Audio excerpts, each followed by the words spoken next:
Today we are going to learn about mastering post-training quantization techniques. We will explore how to optimize model performance on edge devices by applying quantization to reduce model size and improve inference speed, without the need for retraining. Post-training quantization is a crucial technique in the field of machine learning, particularly when deploying models on resource-constrained devices such as smartphones and IoT devices. It involves reducing the model size and improving its inference speed by converting its parameters from a higher precision to a lower precision format, such as from 32-bit floating point to 8-bit integer. This process is essential for running models efficiently on edge devices, where computational resources and power consumption are limited.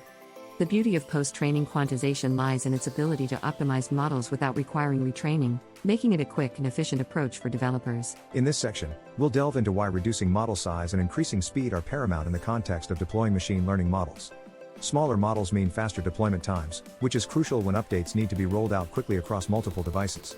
The computational cost is significantly reduced, allowing models to run on less powerful hardware without sacrificing performance. This reduction in computational demand also translates to lower power consumption, which is a critical factor for battery-operated devices like smartphones. From a user experience perspective, faster inference speeds lead to more responsive applications, enhancing satisfaction and engagement. Moreover, smaller, faster models provide scalability, enabling the integration of complex AI functionalities into a broader range of applications, from autonomous vehicles to smart home devices. Quantization Aware Training, QAT, and Post-Training Quantization, PTQ, are two prominent techniques used to optimize machine learning models. QAT incorporates quantization simulation during the training phase, allowing the model to adjust to the lower precision during training itself. This often results in better accuracy compared to PTQ, as the model learns to compensate for the precision loss. However, QAT requires additional training, which can be computationally expensive and time-consuming.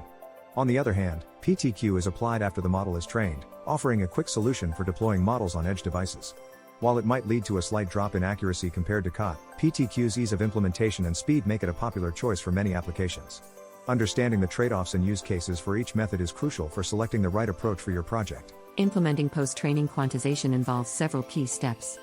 First, ensure your model and data are prepared for quantization.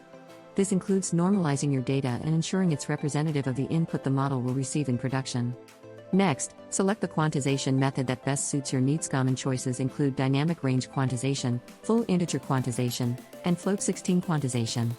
Apply the chosen method, converting your model's weights and activations to lower precision. After quantization, evaluate the model's performance to ensure that any loss in accuracy is within acceptable limits.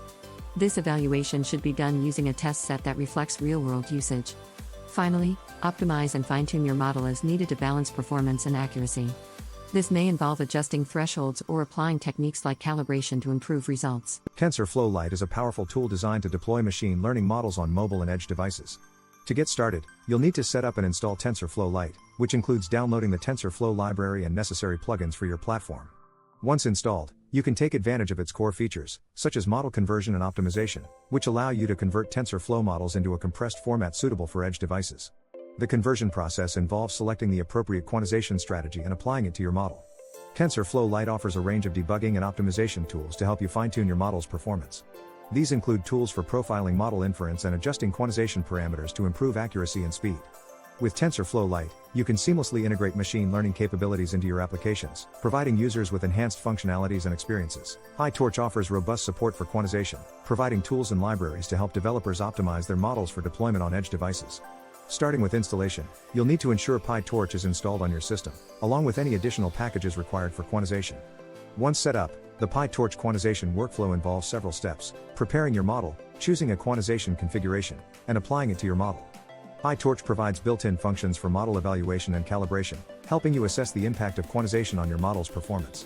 With advanced features like custom quantization configurations and support for both static and dynamic quantization, PyTorch offers flexibility for developers looking to fine-tune their models for specific use cases. Whether you're deploying models on mobile devices or integrating them into larger systems, PyTorch's quantization tools provide the capabilities you need to optimize performance and efficiency. When applying post-training quantization, it's critical to evaluate its impact on model accuracy. Start by measuring any changes in accuracy compared to the original model. This involves running the quantized model on a benchmark dataset and comparing its performance to that of the unquantized version. Balancing speed and precision is a key consideration. While quantization can significantly enhance speed, it may also introduce precision loss. Using benchmark datasets allows you to systematically assess how quantization affects different aspects of model performance. It's important to consider the trade-offs between accuracy and resource constraints, particularly when deploying models on devices with limited computational power. Techniques such as calibration, fine-tuning, and adjusting quantization parameters can help improve accuracy while maintaining the benefits of reduced model size and increased speed. By carefully evaluating these factors, developers can optimize their models for both performance and accuracy. Quantization can sometimes introduce issues that need to be addressed to ensure optimal model performance. One common problem is a drop in accuracy, which can occur when the precision loss from quantization is too great. To address this, start by identifying specific areas where accuracy drops occur, and consider adjusting quantization parameters or applying calibration techniques. Data type mismatches can also cause issues, particularly when integrating quantized models into existing systems. Ensure that data types are consistent throughout the pipeline to avoid errors. Performance bottlenecks may arise if quantization isn't applied correctly, leading to slower inference times. Debugging tools can help identify and resolve these bottlenecks. When encountering quantization errors, use best practices such as reviewing model architecture, ensuring data consistency, and validating quantization steps. By systematically troubleshooting these issues, developers can maintain model accuracy and performance while reaping the benefits of quantization. Post-training quantization is widely used across various industries, enabling the deployment of machine learning models on a range of devices. In mobile AI, quantization allows for the integration of sophisticated models into smartphones, enhancing features like image recognition and language processing without compromising performance. Autonomous vehicles benefit from quantization by running complex models for object detection and decision-making in real time, all while ensuring efficient use of computational resources. In the realm of smart home devices, quantization facilitates the development of AI-driven functionalities, from voice assistants to security systems, providing seamless user experiences. Healthcare is another field where quantization has made a significant impact, allowing the deployment of diagnostic models on portable devices, improving accessibility and efficiency. As technology advances, the future of quantization looks promising, with ongoing research focused on further enhancing model efficiency and expanding its applications. By examining these real-world use cases and case studies, we gain a deeper understanding of the transformative potential of post-training quantization. As we conclude this session on mastering post-training quantization techniques, let's recap the key takeaways. We explored how quantization reduces model size and increases inference speed, making it ideal for deploying models on edge devices with limited resources. We compared Quantization Aware Training and Post-Training Quantization, highlighting their respective benefits and trade-offs. We walked through a detailed guide on implementing post-training quantization, using popular tools and libraries like TensorFlow Lite and PyTorch. Lastly, we examined real-world applications that showcase quantization's transformative impact across industries. As we look to the future, continued advancements in quantization hold the promise of further optimizing AI model deployment, driving innovation and expanding possibilities in the field.